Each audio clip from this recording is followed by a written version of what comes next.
What's up guys, this is Adam from 3dmodsworld.com. Welcome to another Maya tutorial, and today we're gonna create this really cool camera projection. And this tutorial mainly for beginners, or if you want to learn foundation about camera projection.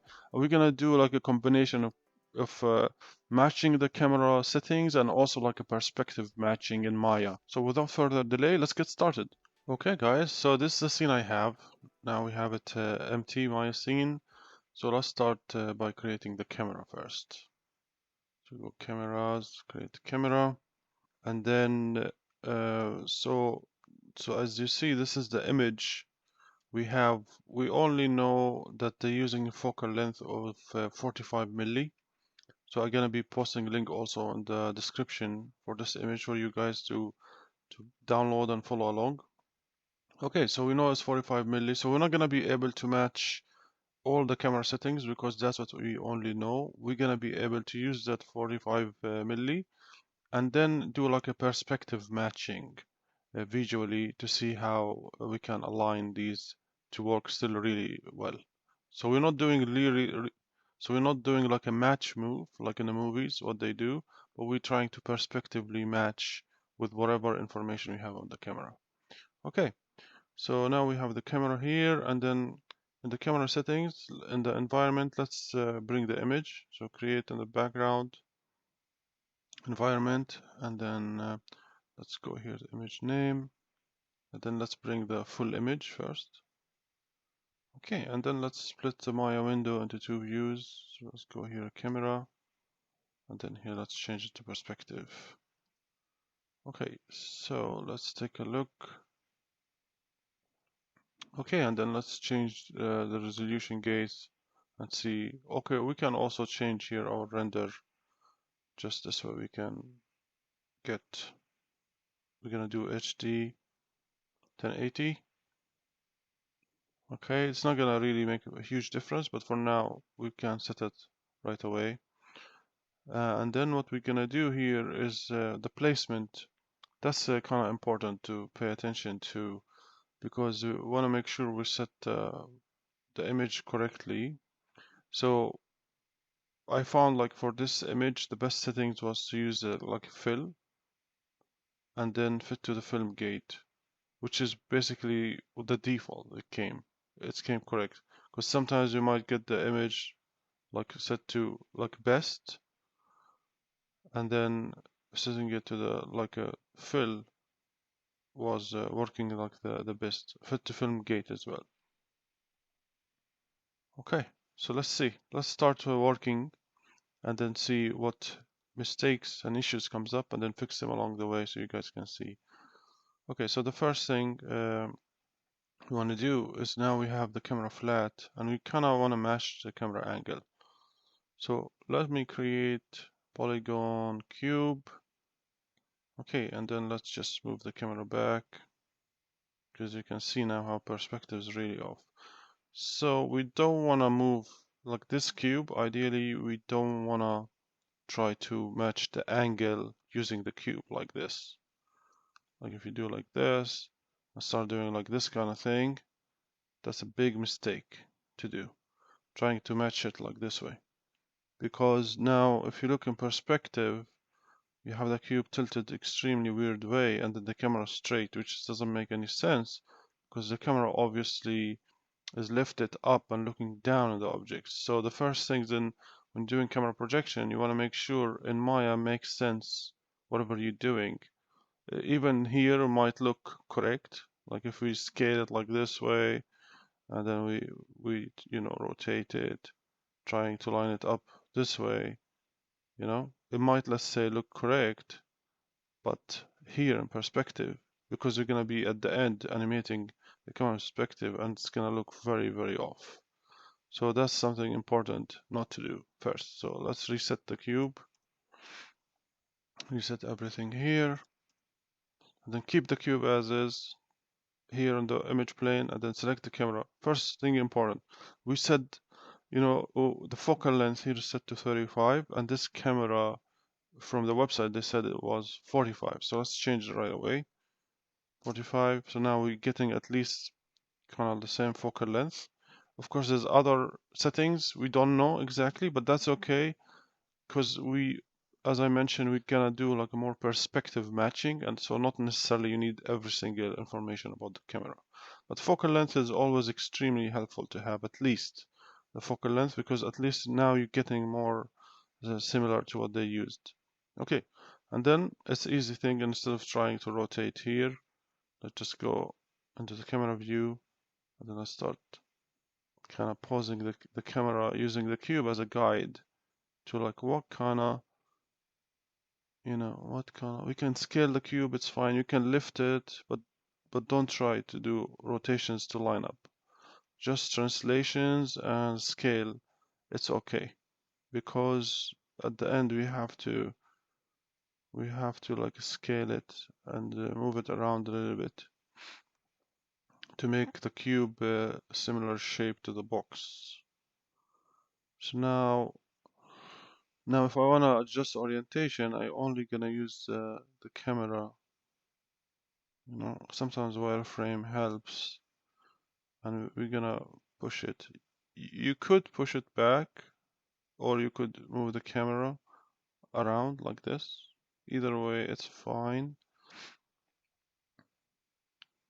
Let's see. Okay, so this, you can see now we kind of getting it close. Maybe we need to lift it up a little bit.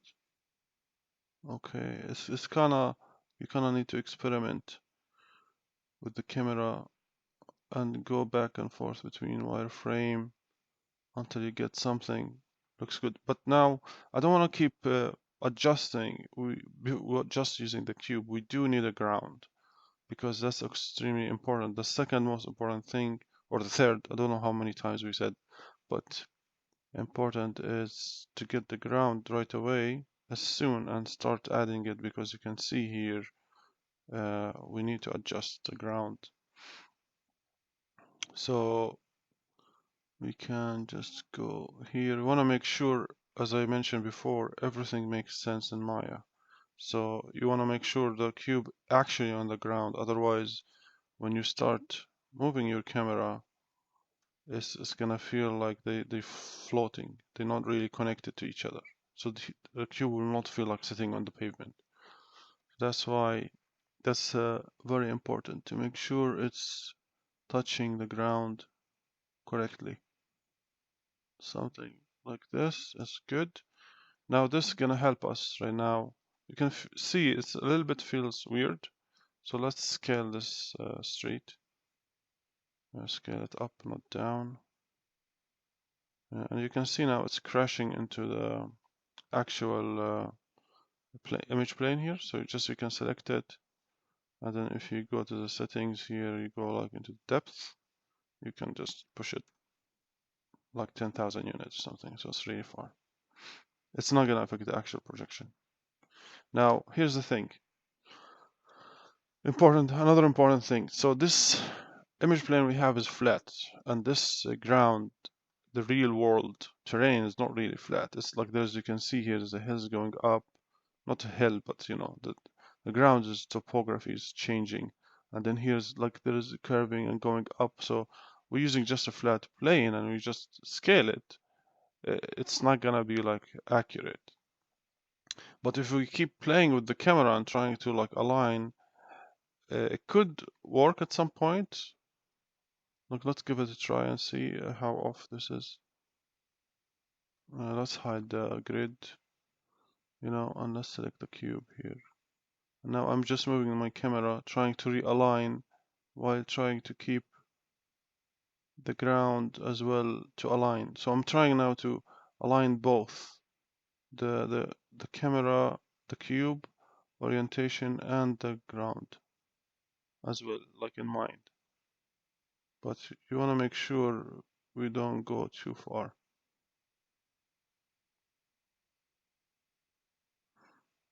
So sometimes, like in this case, I do need to rotate the camera maybe a little bit this way,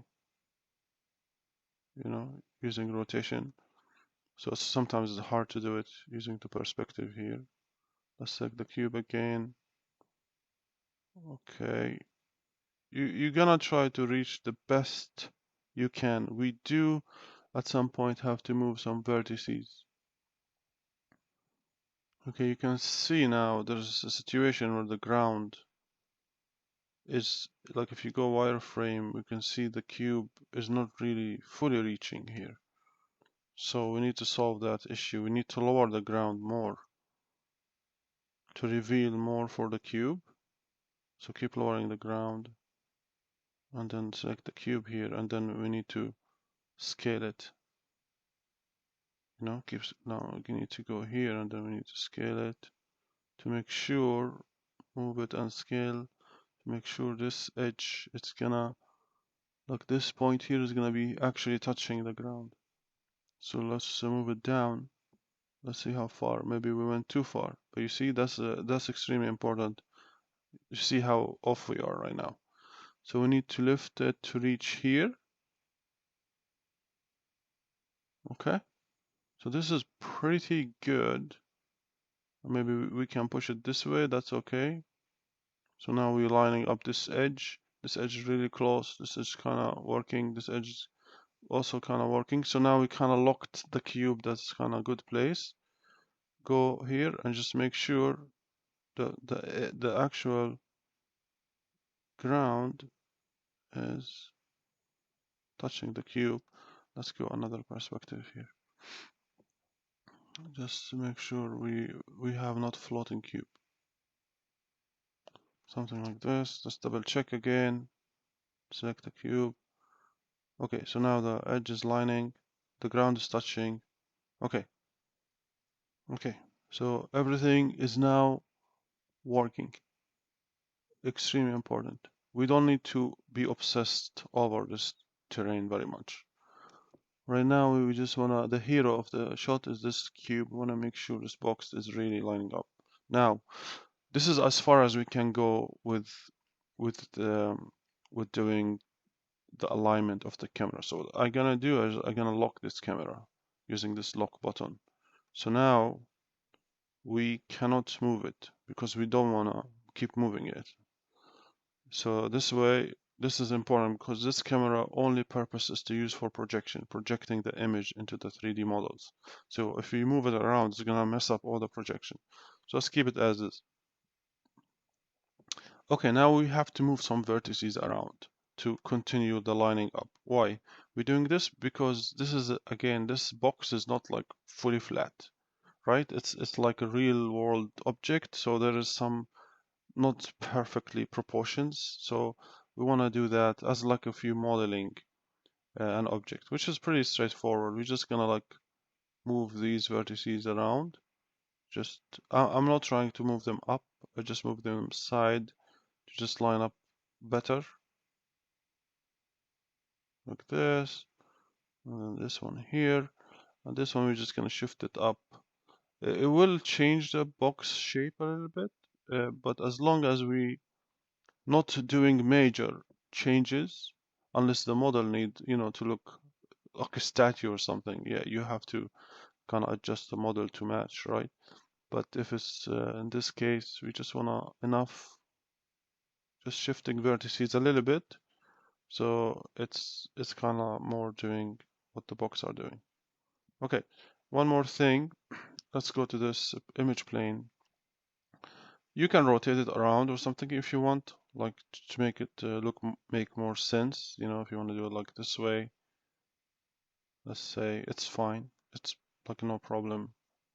It's not gonna affect. So this way we can have the lines, the wireframe matching better, and this will allow us to do like this. Not all of them, but we can like adjust this a little bit because we do need to kind of cover the entire area. So one more thing we can do actually here is, let me just go back to polygon. Let's create another polyplane, polygon plane. So we're gonna do this one for the background. You can see because we have the road, but then we have all these, everything sticking up. So what we can do, this is like a cheat I'm gonna show you, like quickly if you have this projection to do it in quick way. I'll show you how to do it.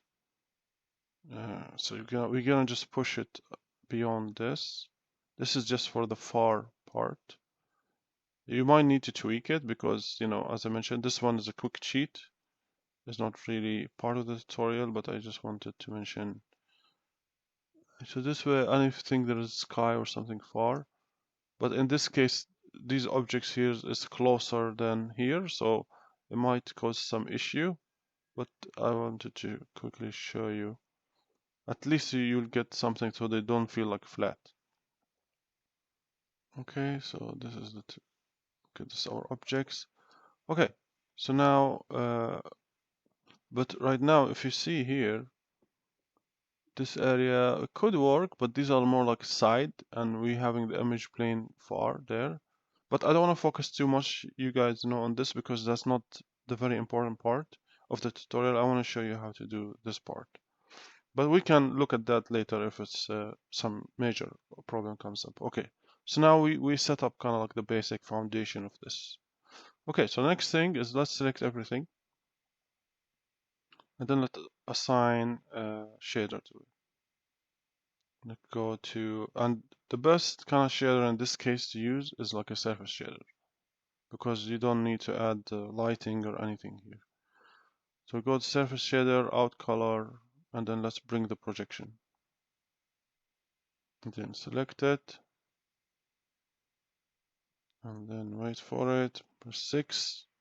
Okay, oh, now everything is messed up. That's normal. So, oh, I did the mistake actually. Let me undo. Good that this has happened. Break connection. We need to make sure in this file, make sure you click create as projection. Okay, and then in the image, go and then select the image. This something is easy to forget sometimes. It's just to click and create an image, but you need to as projection. That's super important. Okay, now everything looks like this, which is fine. So now we need to tell it, okay, so for the projection, we want it to be perspective. Perspective because that's the camera, right? And then in the camera projection attribute, sometimes it will be like this. You expand it and then link to camera. Which camera we want to link? It's the camera 1, the one we created. Okay, so now we got everything looking pretty sweet. Okay, so right now, we don't want to move the actual camera. What we're gonna do is we're gonna select this camera. We do want to maintain the same position starting point because that's the actual angle. And then let's duplicate this camera. So I just duplicated, now we have camera 2. So let's name this one projection camera. And then this one, we can call it, let's say shot camera, you know. Okay, and then we can switch here to shot camera. So shot camera also is locked, so let's unlock it. Same focal length, everything exactly the same. So what we're gonna do, so now if we start moving this camera, you can see our box is looking pretty good. It's sitting where it's supposed to sit. We can see it from the angles, whatever angle available in the image, we can see it like this side is good, you know. Now you can see we have some issue here. An important thing is to make sure you key the first frame because now we kind of lost where the projection was.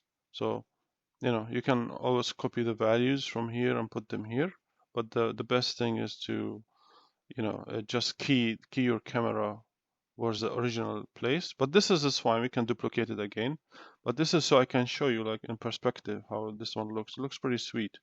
Okay, but now we have a situation where, okay, the edge is bleeding everywhere, here and here. And ideally, we don't want to have anything behind it, still the pavement, right? Because that's like what's going to make it allow you to move beyond the camera angle.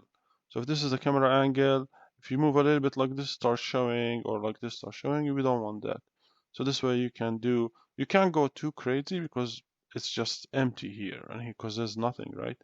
And also here there's nothing, so it starts repeating itself. So you want to still, you will be limited within the range of the camera wherever the camera is looking, but you can, you know, more zoom in and out and do some nice playful things, you know. and make it the image come to life than just like if you put static image. And you can see the image plane we added in the back. If I removed it, it's like helping bring back these guys here, make them more stretch out, so it looks more realistic. And it didn't cause any issue. So this quick trick I showed you guys, it did work for this scene, so all good, you know. Okay, so that's cool. It's fun. Looks really good. We can keep this shot camera for now, so we can turn around and look. You can do the same thing in perspective here as well. If you press 6, but perspective looks pretty insane. You have to zoom in a lot to maybe like frame on the cube, and it's kind of like the same thing. Okay. So next thing we want to do is we want to eliminate these edges. And as you know, we can do that using like a Photoshop or any software. So I already did remove these parts. So you can do it two ways, right? You can delete just the edges that's sticking out, so you can see like, okay, based on my animation, I'm gonna be seeing a little bit here and then a little bit here. Okay, so then I can just just not this image, this image. I can just delete that part, and then everything keep. Or what you can do here as well, do like a full removal, like this one. I remove like everything. So we can do that too. For simple objects, it works really well. You can remove, but sometimes you have like really complicated and lots of things going on. You can just remove everything. So you can start doing the camera animation. I recommend first do the camera, what's the camera movement gonna be, and start then removing the stuff that's showing. So this will be really fast. So maybe your camera animation is not gonna reveal much, so you don't need to do anything. But if there is a little bit removing, then you can remove these a little bit of them, and you don't have to do the entire thing. Okay, but for now I already did. I just wanted to show you like what's the options, partial or like full removal, but I want to use this full removal one. So how do we use it? So we want to use it not on everything. We want to use it in the parts where it's bleeding on. So mainly this road here. We want to use that new image here and not on the box. So you select the road here, and then let's assign new material. We could duplicate that one, but let's do it again. And then click surface shader, and then let's go to the attribute, and then out color, and then file. Let's make sure we right click, create as projection, and then let's go back here, and then let's go to the full, not the partial. We're gonna do full this time, and then it's the same thing gonna happen, right? Because we need to connect the proper place as a perspective, and then want to link make sure you don't link the wrong camera. So if we click on a shot camera, it's gonna be weird because now we're looking from the shot camera, so it seems fine. But let's connect the projection camera. Now you can see the perspective change because that's the true perspective from the projection camera. Did I change something else? No, everything good. Okay, so now you can see here the Photoshop job is not great. So you can see here need to be more blurred, but for this tutorial it's fine. I'm just demoing for you guys what you can do. But now the good thing about this is basically you have like clean area here, so you can really see nothing in the back. Of course, it's gonna repeat itself on the actual object, and this is the blur, is the depth of field applied to the image. But this way will allow you to have a really nice projection. So basically, you see, like it's pretty cool and straightforward. So let's just delete this camera, and then let's just duplicate this camera again, and then we're gonna call it shot camera. And then this is how I would do. I just let's go back to our shot camera one, unlock it. We'll make sure this one is locked. Just lock the projection camera here. And then shot camera is all good. Let's just keyframe the first frame. I just pressed S. Let's go like a 200 frame. And then what you can do is like, we don't want to break this field. We want to stay kind of within it. And then let's go to 200, press S. Then let's see, you can zoom in. Projection usually works really well if you just do this kind of movement. You know, you can do a little bit, but you see, you start to do this, we start to see these edges, and we don't want to do that.